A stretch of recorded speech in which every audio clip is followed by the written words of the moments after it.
Hi guys. Today we want to look at matrices.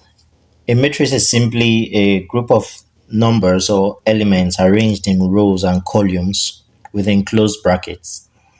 So, for example, we have something like this. If this is matrix A in with these elements given in matrix A, we call this kind of matrix a 2 by 3 matrix. What does it mean? It simply means that we have two rows and three columns. Two rows and three columns. So what are rows? Rows are the horizontal combination of elements, while the vertical combinations of elements are called columns. So generally, when we have a matrix given like this, let's say m number of rows and n number of column. So we say that it's an m by n matrix. Okay, so just like this, we have two rows, three columns. So this is called a 2 by 3 matrix, while this is called a 2 by 2 matrix. This is called a 3 by 3 matrix because it's got three rows and three columns. So that's generally what matrix is all about. We're just going to quickly discuss a little bit about the different types of matrices that we could have. We have what we call the unit matrix or identity matrix. The unit matrix or identity matrix is simply a matrix whereby, let's say, it's usually denoted as high. Is simply a matrix where we have the principal diagonal as 1. So for a 2 by 2 unit matrix, this is what we have. We have 1 in the principal diagonal, then the other sides are 0. And if it is a 3 by 3 matrix, it's going to be something like this.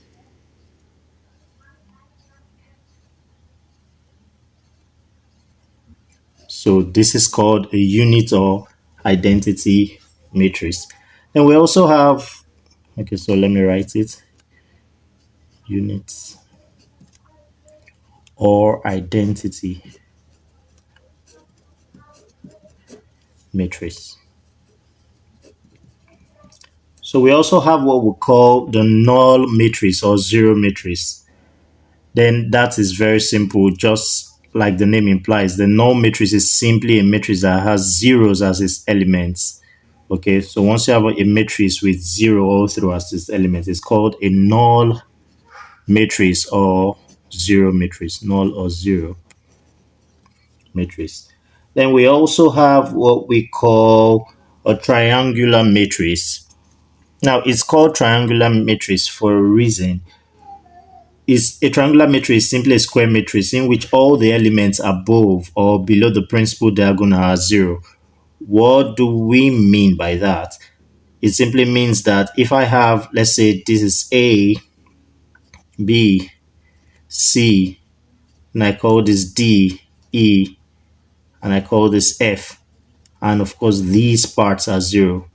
Now you'll notice something. This has given me a shape like a triangle. This has given me a shape like a triangle. So it is called a triangular matrix because now from the principal diagonal upwards, okay, we have elements there, but below we have zero as the element. So this is an upper triangle. This is an upper triangle. So we'll call this upper triangle. And so also we can have the lower triangle. The lower triangle is just like the opposite of it. So if we have A, B, C, D, oh, sorry, 0, 0. So if I call this A, B, and this is 0, 2, C, D, E, and F. So you see, this has formed like giving us a shape as a triangle. So the other elements below, above the principal diagonal are 0. So we call this a lower triangle, a lower triangular matrix. So that's basically that. And we also have what we call the transpose of a matrix. The transpose of a matrix. Now, understanding the transpose of a matrix is very important because later we're going to be making use of it. Let's say we have a matrix A, B, C, D as its elements, a 2 by 2 matrix. The transpose of this is simply making the rows your new column while the columns your new rows.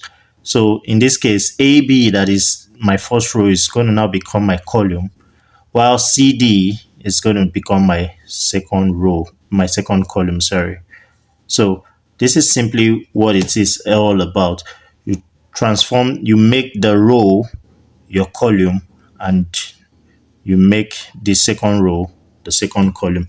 So that's that about that. Then we're going to quickly look at addition and subtraction of matrices, and that's very, very important. To add and subtract matrices, all we just simply need to do is to look at the elements in the given matrices and try to combine them with what we have in the other matrices. For example, this is matrix A and this is matrix B. Now the question says find A plus B.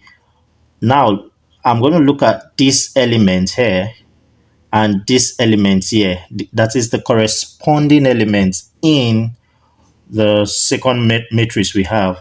So I'm going to add them together. Then, so A plus B is simply going to give me 6 plus 2, while on this side, the corresponding values there are 4 plus 3. Then on this other side, below we have 12 plus 4. Then here we have 6 plus 5. Okay, so back into our bracket.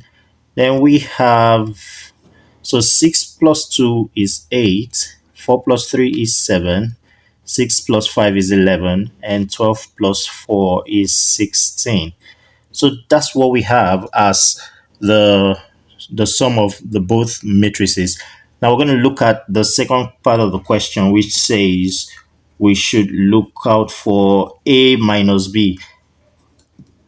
So just similar, A minus B is simply going to give us 6 minus 2, 4 minus 3, 6 minus 5, 12 minus 4. And this is going to give us 6 minus 2 is 8, 4 minus 3 is 1, 6 minus 5 is 1, 12 minus 4 is also 8. So that's what we get. So see, it's very, very simple. Just take note of the elements in the given matrices and try to put them together. So that's what we do. And finally, I want us to look at scalar multiplication. I want us to look at scalar multiplication. Now, for scalar multiplication, we have an example here. It says if A is equal to this matrix, find 3A. Of course, they actually gave us two matrices. The first one is A, the second one is matrix B. Now they want us to look for A, which is the first part of the question. So for scalar multiplication, all you simply need to do is to multiply the individual elements by the particular number you were given. So this is now going to be 3 times 6 is going to be what? 18. 3 times 4 is 12. 3 times 12 is 36. 3 times 6 is 18. So 3A, that is 3 times matrix A, is simply this. That's what we have. Then the second part of the question says 2B minus A. So we need to get first 2B. So 2B is simply going to be 2 times the matrix B. So this is 1, 2, 4, 1. And this is 2, 8, 2, 4. Okay, now that is what 2B is. Now we're going to do 2B minus A. And this is simply 2, 8, 4, 2 minus A. What's the value for A? A is 6, 4, 12, and 6. Yeah, so to subtract this is simply 2 minus, remember we learned in the previous example, we're going to be looking at the corresponding elements in both matrices. So this is 2 minus 6, while the other one is 8 minus 4. The other one is 4 minus 12, while the other is 2 minus 6. So that is what we are going to get. And finally, it should give us 2 minus 6 is minus 4. 4 minus 12 is minus 8. 2 minus 6 is minus 4 again. 8 minus 4 is 4. So that is the final answer.